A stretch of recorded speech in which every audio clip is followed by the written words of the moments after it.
गजब की बांसुरी बजती थी, गजब की बांसुरी बजती थी वृंदावन बसैया की।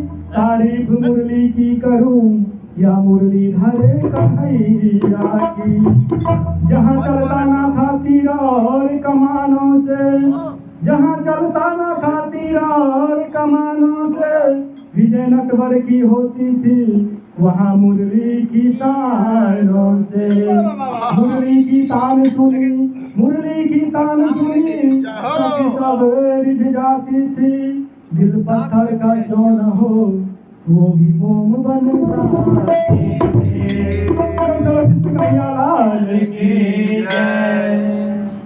प्यारी ओ प्यारी मैया, ओ प्यारी प्यारी मैया, कहते हैं कृष्ण कान्हा राधा से करते हैं सगा।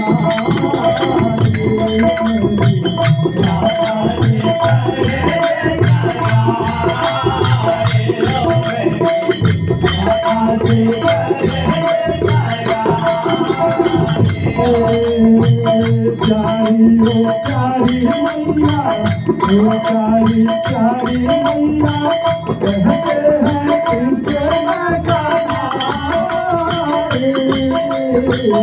राधा से करे सगा।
लाल की